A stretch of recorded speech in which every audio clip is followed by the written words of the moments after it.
So thank you so much for the introduction. That was wonderful. And thank you so much also for the invitation to talk about this work. I'm really looking forward to talking about it with this audience and getting feedback on this work. So the work I'm going to present today is done in collaboration with Claudia Mendoza and Evelyn Games, who are also here in the audience. Claudia is an assistant professor in Hispanic linguistics at UC Riverside, and her research investigates sociopragmatics and stylistic variation, critical pedagogical approaches to Spanish heritage language education, as well as the interplay of identity and language. Evelyn is a second-year PhD student at UC Davis, studying language from a social justice perspective and focusing on the development of racial and ethnic identities of Spanish speakers and heritage speakers in the Southwest.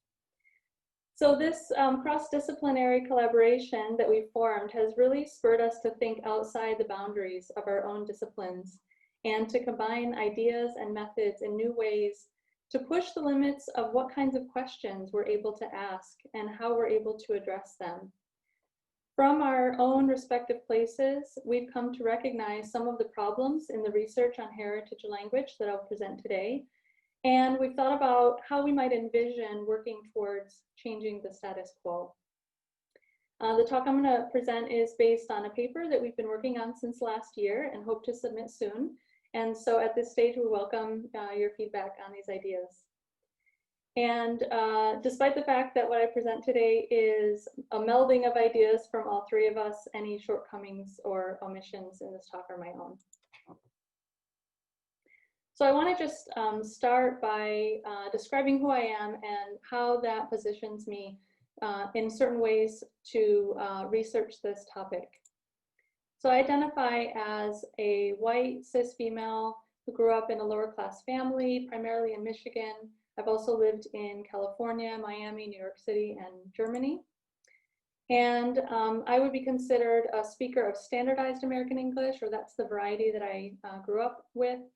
And in relation to bilingualism, I was in a position where I was able to choose to become bilingual, which is not the case for most of the heritage speakers that I'll be talking about.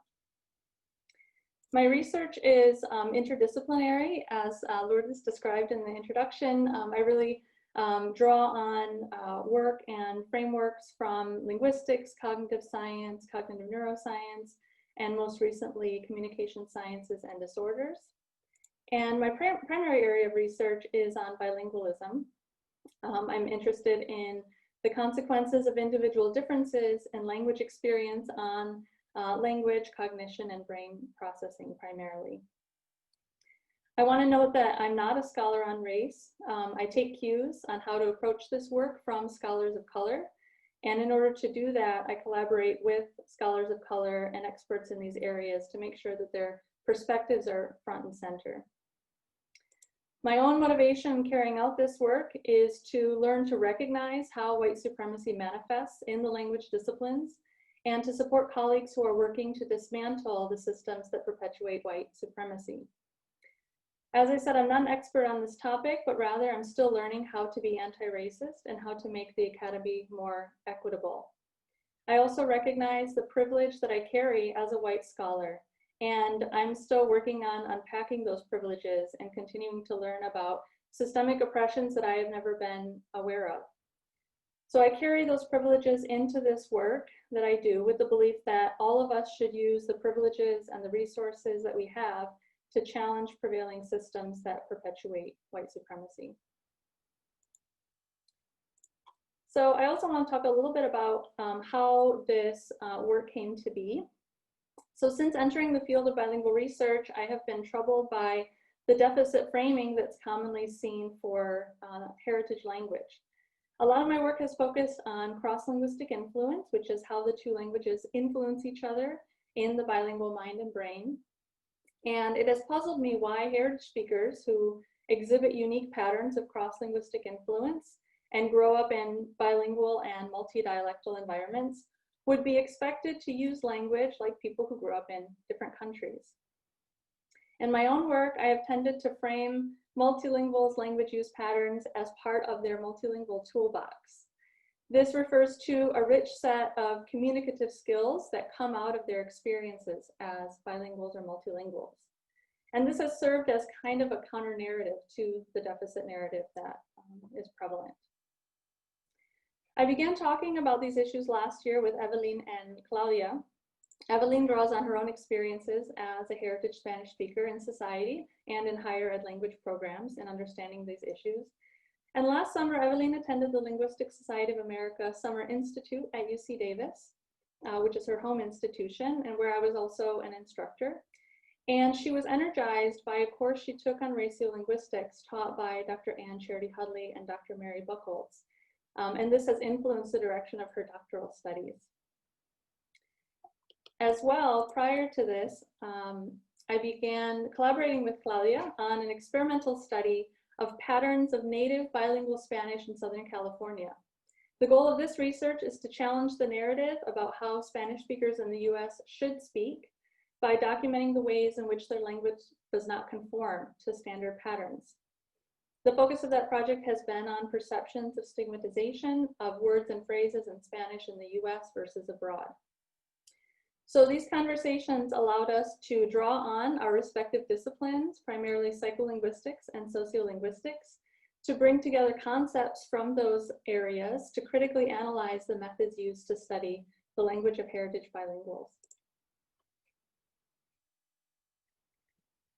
Another impetus for the three of us collaborating together on the current paper was the publication of two documents last year. The LSA Statement on Race and an article by Charity Hudley, Mallinson, and Buchholz that is going to be published in Language with Elicited Commentaries. These publications call on language scholars to understand how race and racism impact our research and our field.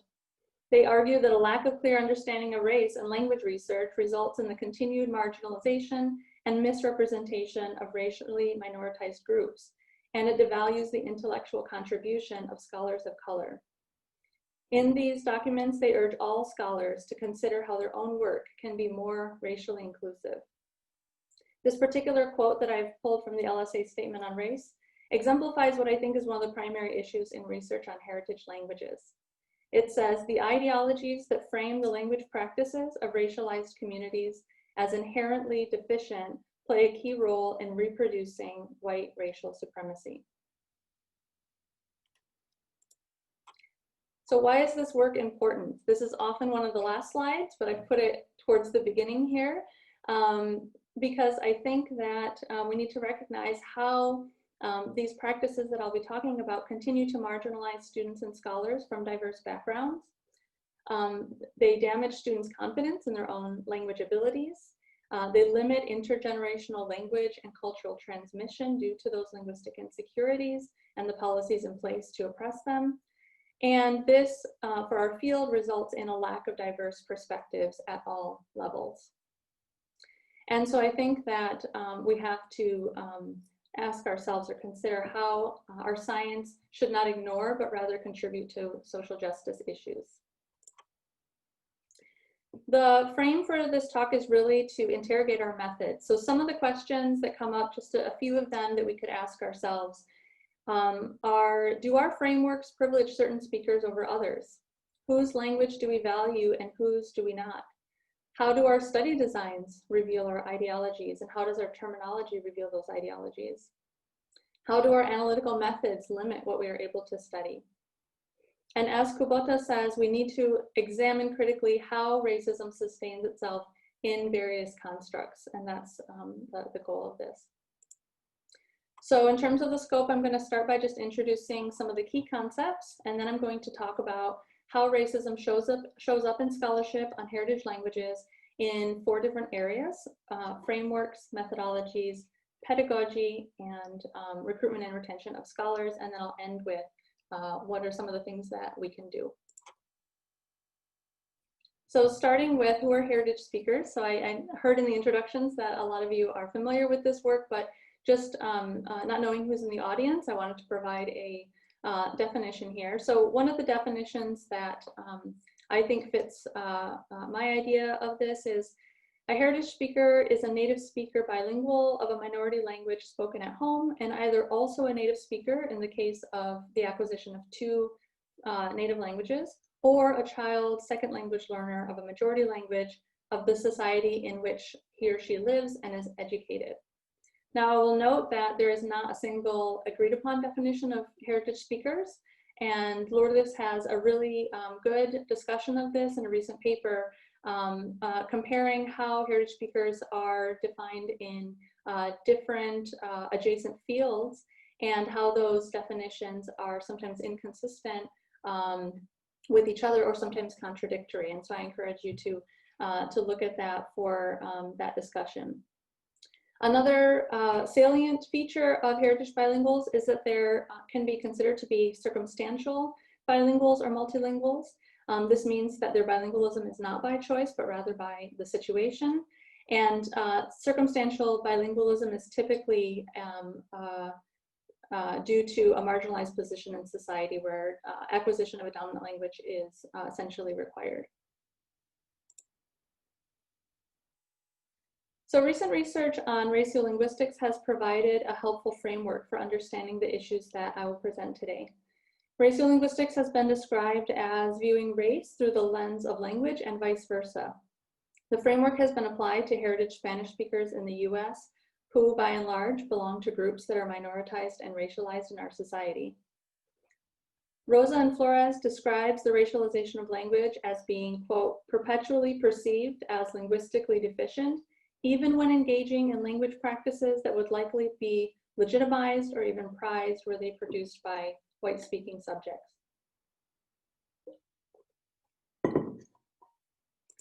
So one of the places where I think the racial-linguistic lens of bilingualism is most apparent is in the value of bilingualism, or different valuations of bilingualism for different types of bilinguals.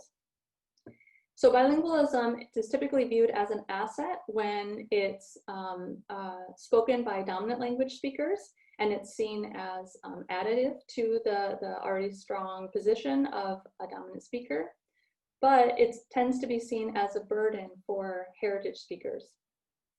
And this different valuation of bilingualism is directly related to the racialization of Spanish speakers in the US.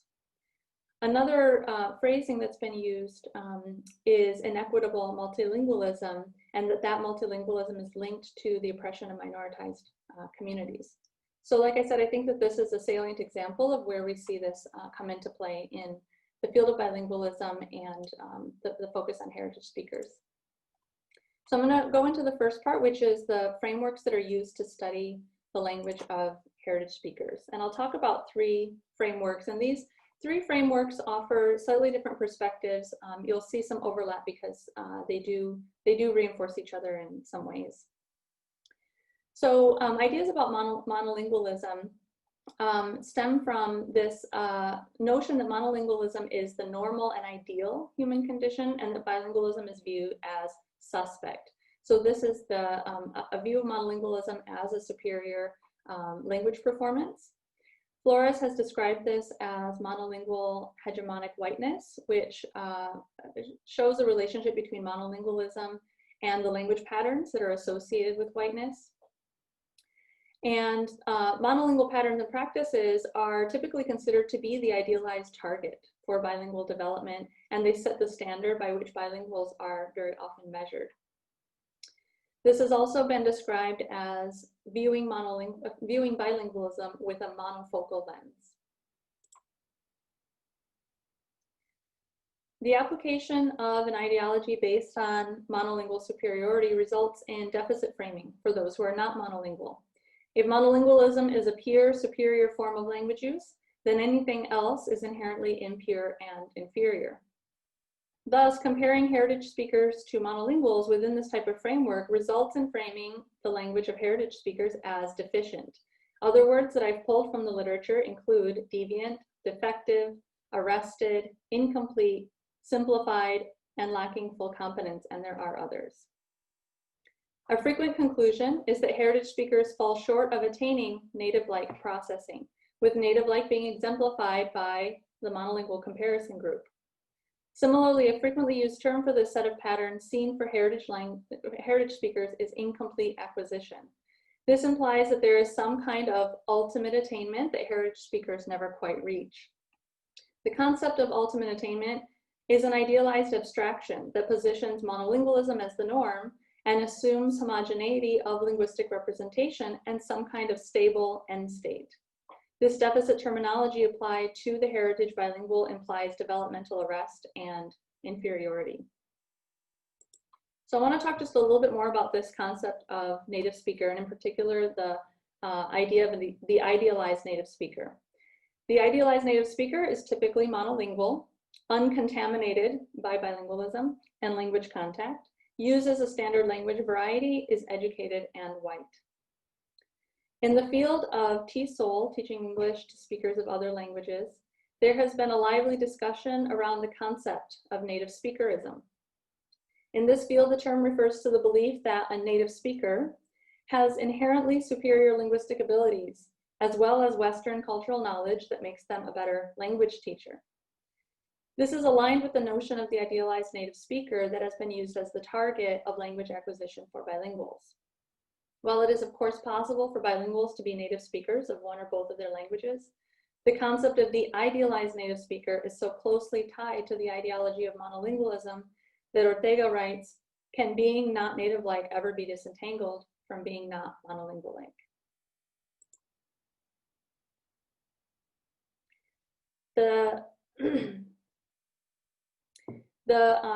Sorry, lost my place.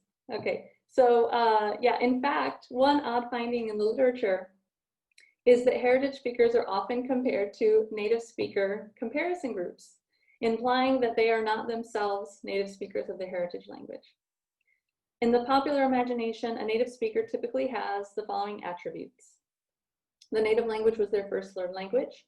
It was acquired naturalistically, and it continues to be used throughout childhood and into adulthood. Even though heritage speakers tend to meet these criteria, they are not always granted native speaker status in the literature, reinforcing the idea that native speaker status is closely tied to monolingualism and not bilingualism.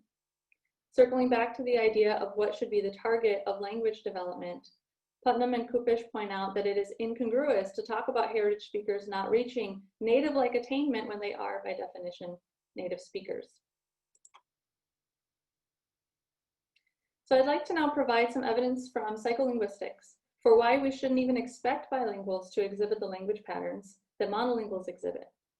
Within paradigms that prize linguistic purity, such as the idealized native speaker, cross-linguistic influence is often treated as noise or nuisance in research. The assumption has sometimes been that cross-linguistic influence is a feature of low proficiency and that it will just go away if proficiency reaches a high enough or approximates native-like levels. Other research on bilingual child development has shown that the development of bilingual language and monolingual language is both quantitatively and qualitatively different. What we know about cross-linguistic influence is that it is bidirectional. So we see influence not only from a first language to a second language, but also from a second language to a first or native language. It's not dependent on age of acquisition. So this has been found not only in early learners or those who develop two languages simultaneously, but also in late acquirers of a second language. And it's often quite complex and interactive in ways that make it difficult to predict exactly what those cross-linguistic patterns will look like. So I've listed here just some of the forms that cross-linguistic influence takes. For example, semantic restructuring in both languages, the existence of merged or unique forms that don't show up in either of the two languages alone, shifts in preferences or in patterns, and changes in grammaticality and acceptability. And there are other areas where this shows up, and this cross-linguistic influence can be seen at all levels of language processing. Okay, so the last ideology that we see at play in research on heritage language is standard language ideologies. Standard language ideologies posit that there are right and wrong ways to use language, and institutions are enlisted to reinforce what constitutes correct language use. Standard language ideologies have been used to maintain racial and class hegemony as well as institutional authority.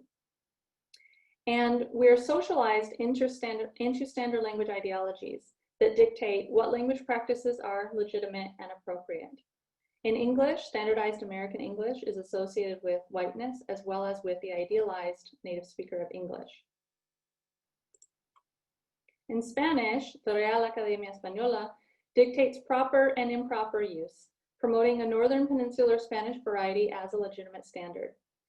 This body informs practices across Spanish language courses in the US, despite the fact that the majority of Spanish varieties in the US are of Latin American origin. The motto of RAE is Limpia, Fija y da esplendor, which means cleans, sets, and gives splendor. This motto reinforces the idea that standard language is the correct and ideal form, and any deviant from the standard should be deemed inferior. Centella points out that this institution and the language ideologies that it represents continues to pressure Spanish speakers around the world, including those in the US, to adopt a Euro-centered linguistic identity. Indeed, data about perceptions of Spanish varieties tend to position European Spanish as the most correct, with both racial composition and economic development of the speakers of different Spanish varieties predictive of ratings. These standards are often applied to the evaluation of heritage language. In fact, heritage speakers sometimes rank as less competent than speakers of Spanish as a second language, as shown in a study by Guadalupe Valdez and colleagues, who found that native speakers from Latin America were placed at the top, followed by non-native Spanish speakers, and US Latinos occupying an even lower position with regard to academic Spanish competency. So we ask here for researchers to critically examine the practice of comparing heritage language to a foreign variety of Spanish by upholding the standard form as the true, correct form. So just to briefly summarize the ideologies that I've just talked about and how they present themselves in research on heritage language. Heritage speakers' language use is devalued and problematized due to the application of racial-linguistic ideologies of monolingualism, idealized native speaker, and standardization. The context of heritage speakers' language development strongly implies that their language use should not look like that of monolinguals or foreign varieties. And critically, we can study heritage language and heritage speakers without relying on these ideologies. Okay, so I'm now going to turn to some of the methods that are frequently used in research with heritage speakers and how these methods tie into and enact some of the ideologies already mentioned. In fact, in some cases, the preference or precedence for certain methods in the field reinforces the ideologies in ways that the researcher may not be aware of. I'll just say that not all the points I'm making in this section are explicitly tied to race or the ideologies mentioned, but they all do in some way impact the equitable study of heritage speakers. So the first method is the use of continuous and categorical variables in the research. Bilingualism and monolingualism are not categorical. It's unclear at what point after a monolingual begins learning a second language do they become bilingual and no longer monolingual. It's a continuous process, and it's accompanied by a set of experiential variables, such as age of acquisition, degree of language use, that are also continuous. So not only are these not discrete categories, but some of the factors related to language experience are also not discrete categories. When continuous variables are used in groupings, cutoffs tend to be arbitrary, or samples are drawn from the extremes. And this reduces the variation that naturally exists, and it limits our ability to see how these variables interact. As a matter of fact, Ortega has pointed out that boundaries between groups that are traditionally called heritage speakers, late bilinguals, L2 learners, and monolinguals are inconsistent in the literature, and they may force preconceived notions of difference that may not exist by having these as a priori categories. Also, a priori categories may create groups that fall along ethno-racial and/or class lines in ways that are artificial. So another aspect of this research, or the methods used in this research, is the treatment of variability in bilingualism and multilingualism. Bilinguals and heritage speakers are not a monolithic group. So not only are the differences between bilinguals and monolinguals not discrete, but within this group there is a wide range of variability, with bilingual experiences consisting of multiple continuous dimensions. I've listed a number of them here, and I haven't included all of them. The point being that individual bilinguals and individual heritage speakers are going to exist on a number of, exist somewhere along the line on a number of continuous dimensions simultaneously, and that by ignoring this variability or reducing it, we cannot fully understand the language use and the sources of those language patterns. So just some of the examples of variability include the age of acquisition of each of the languages, how much language exposure and use the person engages in, their contexts, as well as their social networks, the amount of formal schooling or development of literacy skills, the degree of language mixing and language brokering experiences, birth order and family dynamics, and attitudes toward each language and culture. Also, there's assumptions about language being static, at least in adulthood, whereas we have evidence that language is highly dynamic, and we see, especially in bilingualism, the very dynamic nature of language. So proficiency waxes and wanes over time. Language processing can also depend on the immediate context, for example, the person's language mode and how they monitor the situation for language cues. In some other psycholinguistic research, we've seen that using one language can have an immediate effect on the other one, and it can be either facilitating or interfering. And so we see that this dynamic nature of language, both in the long-term sort of lifetime scale, as well as even in an experimental setting or in a short-term setting.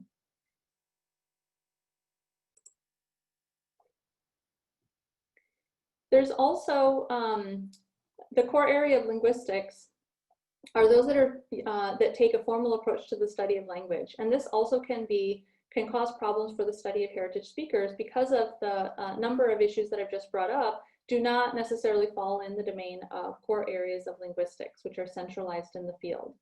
Sociolinguistics tends to be relegated to the periphery, but is obviously very important to the study of heritage languages. The study of bilingualism is still considered niche and put in special sessions at conferences devoted to niche topics. And this continues to represent the mythology of purity and a preference for formalism that mirrors some of the other issues that I've brought up. In terms of analytical approaches, the primacy of quantitative approaches in formalistic research on heritage languages reinforces the tendency to create groups, ignore heterogeneity, and reduce complexity to a small number of measurable dimensions. However, that doesn't mean that quantitative approaches are inherently bad or that they shouldn't be used in language research. Some researchers in bilingualism are using data-driven approaches like factor analysis or network science to look at multiple dimensions simultaneously to reveal how certain bilingual experiences tend to cluster. However, these quantitative approaches are not very flexible or amenable to complexity and dynamic changes like we've just seen.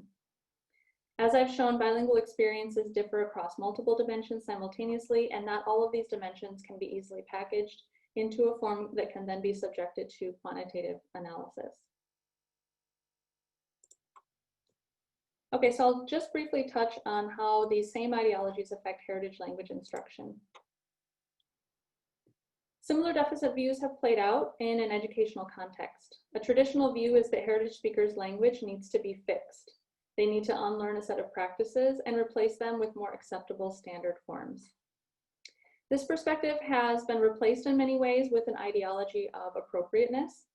This notion is sometimes called an additive approach to heritage language education, where students are taught academic and standard Spanish while being told that their native variety is not a problem. It just shouldn't be used in formal or public contexts. While the ideology of appropriateness appears to be a better approach than the previous view that the native variety is inherently broken, it continues to maintain language hierarchies by relegating the native variety to informal and private contexts, and it signals to speakers that their variety of Spanish is not valued. This has left heritage speakers feeling alienated and disempowered in language education contexts. Some researchers have been calling for socially responsive pedagogies and the development of critical language awareness in heritage language education. This fosters agency among speakers to make linguistic choices by teaching them about how language subordination and stigmatization operate. Thus, the goal is not to assimilate heritage speakers into dominant linguistic forms, but rather to restore legitimacy to their own variety and empower them to use language in ways that they feel is appropriate. The last point I want to make is that the issues I've raised here are not only relevant for the pursuit of good science, but have real implications for the field's ability to recruit and retain scholars of color.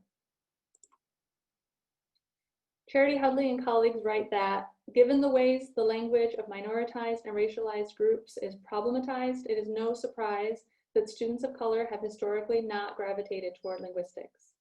In fact, these ideologies can cause real harm by contributing to linguistic insecurity, which is a form of internalized racism. Who wants to join the study of language when one feels that their own language is deficient? It is imperative that we support the entrance of scholars from marginalized communities into the field. Speakers' lived experiences are important for yielding new theoretical insights, driving the academic discourse discussion in new directions, and understanding nuances that are often lost on white scholars. So, not to end on a pessimistic note, what can we do? So as I started in this talk, I think we need to carefully interrogate our frameworks and our methods. And we all need to engage in critical scrutiny of the methods and frameworks that we're using. No matter what our ethno-racial identification, we cannot and should not be complicit in methods that perpetuate white supremacy. We are able to study bilingual language patterns in their own right, not solely as a deviance from monolingualism. As I mentioned before, we could use data-driven methods to identify clusters of participants with certain types of experiences or certain language features without comparing them to foreign varieties. In addition, we can, the comparison of heritage speakers to other varieties is not in and of itself problematic. We can describe differences without introducing valuations. And I think a good example of this is a lot of the bilingualism research in the cognitive neuroscience literature, which describes these differences and tries to understand them in terms of differences in language experiences. Second, we need to consider the larger context. We need to incorporate the person into the speaker. Language use and language features are tied to social circumstances, and researchers in this area need to consider the sociocultural context as well as issues of identity. So this is moving away from a strictly formalistic approach. So one example from last year that was published looked at 186 studies of bilinguals that were published in over a decade. And they found that only 30% of them provided information about the sociolinguistic context from which the sample was drawn. So we clearly need to do a better job of investigating and reporting the sociocultural context of the speakers that can inform how we understand their language practices.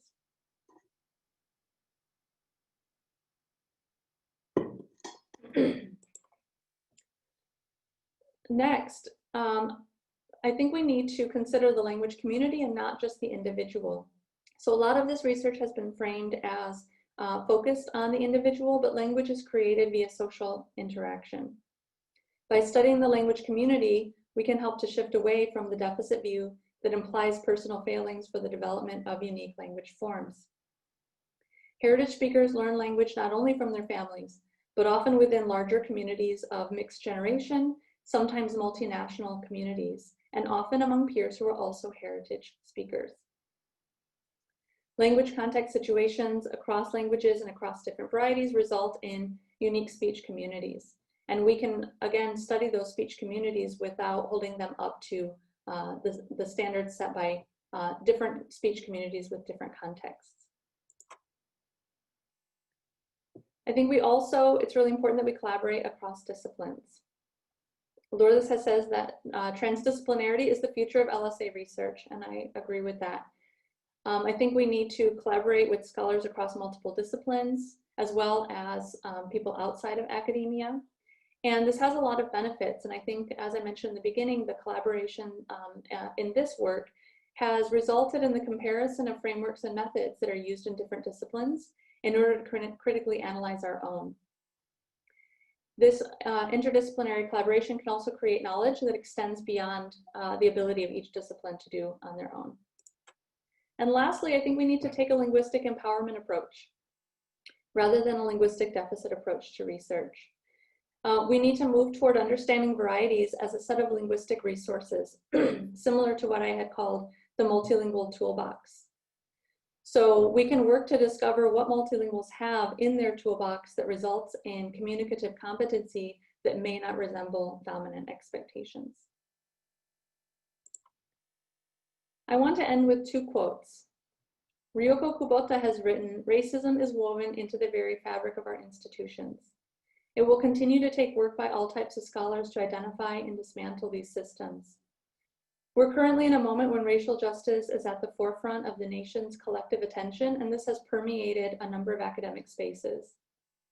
As Maya Angelou has said, do the best you can until you know better. Then when you know better, do better. Let's continue to learn and do better." I have a few people to acknowledge. Belen Lopez has provided valuable feedback on the draft of our paper as we've been developing it. And as I mentioned in the beginning, the work of Charity Hudley, Buchholz, and Mallinson has really provided the impetus for us to critically engage in this and to collaborate across our disciplines in this work.